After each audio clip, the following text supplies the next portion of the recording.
Hi, I'm Ryan Szymanski, curator for Battleship New Jersey Museum and Memorial. A couple of weeks ago, we did a video in this area of the ship. We are right between Spot 2, the aft 16-inch gunnery director, and Sky 4, the aft 5-inch gunnery director, in this part of the ship that has these tall bulwarks built around it, which are there to prevent the blast from the Tomahawk missiles launching from getting into the people on this side of the ship. And we were talking about how we had some blueprints. It showed that this area was filled with tanks for helium for inflating weather balloons.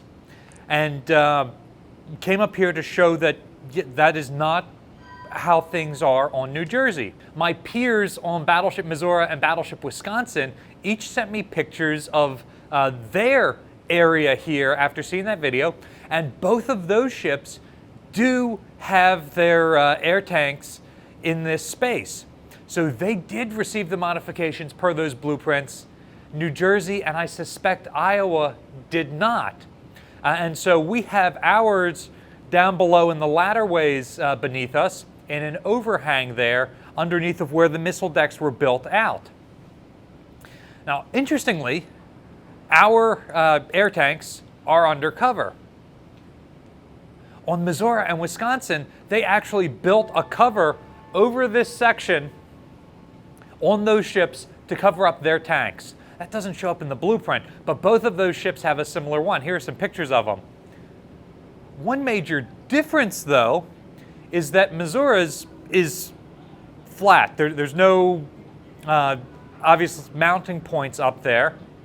But look at this one from Wisconsin that has a couple of mounting points. Believe it or not, those mounting points are the evidence of something that I've been looking for decades. If you've ever read Summerall's Iowa-class battleships, it mentions one of the weapon systems that the Iowa-class battleships were supposed to carry around 1986 when that book came out was Stinger missiles. His book says that each one was going to have 5 Stinger missile launchers. You might be familiar with Stingers because they've been in the news the last couple of years because the United States sent a ton of them over to Ukraine. They're a man-pad, man-portable, anti-air defensive system. It's a shoulder-fired rocket. If you're familiar with the Soviet RPG, it's a very similar thing, a bazooka. Like you throw the thing on your arm, and it's got a missile in it, and you lock onto an aircraft target, and you fire, and it shoots off. It's got a range of up to 5 miles. The Iowa-class battleships have very, very little in the way of air defense systems. We've got the Phalanx, which is good as a last-ditch effort inside of 2 miles. We've only got 4 of them. A massed air attack is going to get through. And they might not be the most effective system for, say, drones, for example. The Iowa-class battleships have drones in the 1980s. Potentially our enemies could have them as well.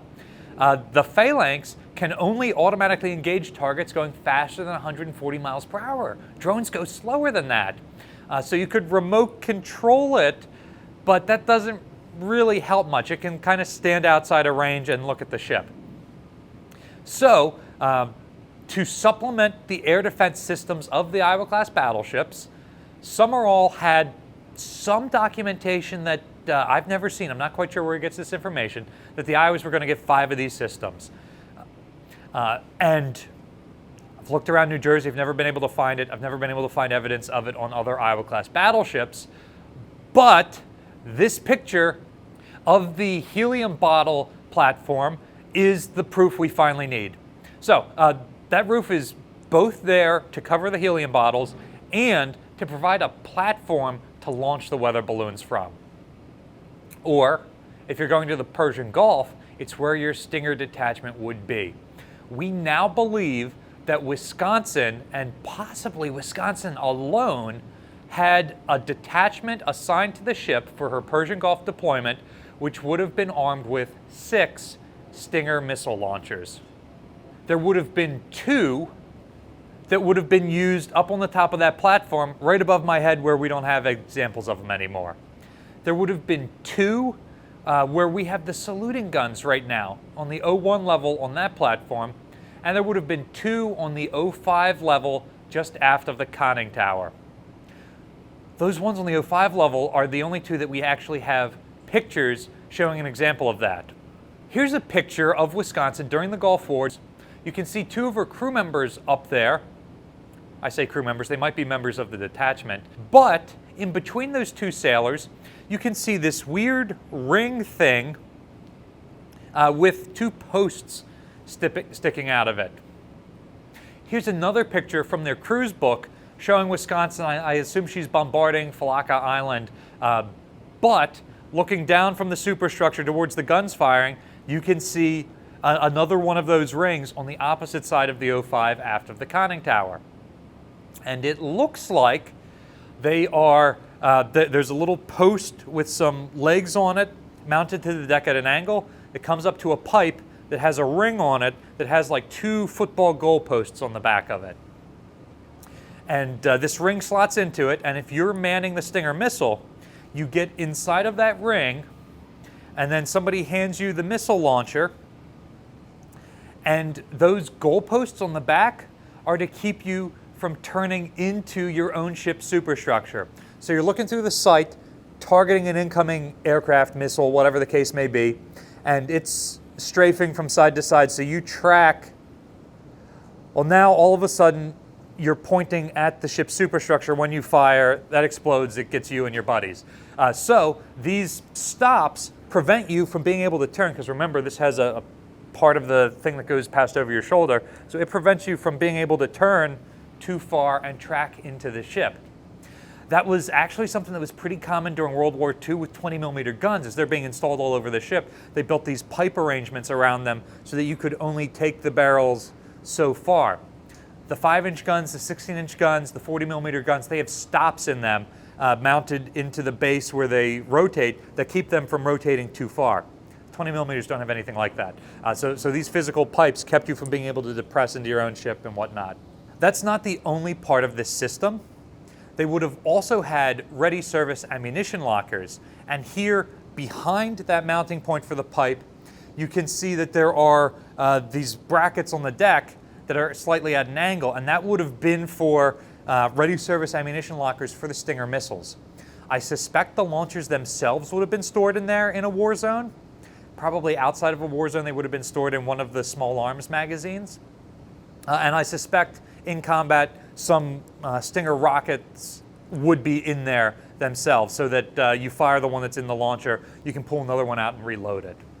What's super cool is, even though this was a detachment, so a group of sailors from off of the ship who were trained in the use of this weapon, who were assigned to the ship just for the Gulf War deployment, much like Battleship New Jersey carried a underwater demolition team as a detachment when we sailed in the Persian Gulf. It's also like the ship's drone detachment. When we had a drone on board, that was a group of sailors that were from off of the ship who would have managed that, and then they would transfer to other ships when they were done. And the coolest thing here is that even though that was a detachment, Wisconsin actually found their rings that should mount in there with like the goalposts on them. So here's a picture of where they found them on board the ship.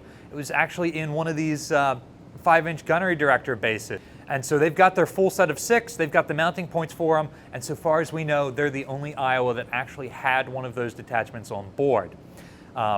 It is possible that other Iowas had the detachment, but not those safety mounting points. Interestingly, since then, several countries have come up with ways to mount those that weren't man-portable. So potentially, if the Iowa class ever got reactivated, we could use the Danish system or the Taiwanese system or even an American-made system where those rockets are actually mounted on a turning thing. Is Summerall the only piece of reference material that shows Iowa-class battleships carrying Stinger missiles? No. The documentary Under Siege, which shows the average day in the life of a cook on an Iowa-class battleship, shows Stinger missiles in use. That is a contemporary movie made in the 90s, right around when the Iowa-class battleships were being taken out of service. So obviously reference materials available to them at the time showed that sort of weapon system on Iowa-class battleships as well. So finally, after what feels like years of looking for evidence for these systems on board Iowa-class battleships, we've been able to put together enough of a body of research to be able to show some proof that at least one Iowa-class battleship actually had this system, and there was a way of mounting it on other ships that it seems like none of the other Iowas got. It's really interesting to me how many small arms type systems were mounted to the Iowa class later in their service. We recently found evidence that we would have had a number of M60s mounted around our rails. The 25mm Bushmaster cannons off of Bradley fighting vehicles are installed on some of the Iowas. Now Stinger missiles. These ships just had more and more weapon systems and smaller weapon systems than you would think being added to them over time. That's really interesting to me how this was happening. What's another weapon system you think the Iowa class should have been retrofitted for? The Stinger missiles are here because we don't have a good air defense weapon system. Would you add Sea Sparrows? The Navy tried, but found that they couldn't survive the shock of the ship's guns. What's another system you think we should have? Let us know in the comment section down below. Battleship New Jersey receives operating support from the New Jersey Department of State, also from a number of other businesses and private individuals like yourselves. We really appreciate your support. There's a link in the description below for Nauticus. They do not currently have any of their Stinger weapon system stuff on display or any signage about it. So feel free to go out and donate to them, and maybe that will give them the resources they need to get these taken out of storage and put back where they're supposed to be around the ship. You can support Battleship New Jersey by liking, sharing, and subscribing so more people find about our museum and the channel. Thanks for watching.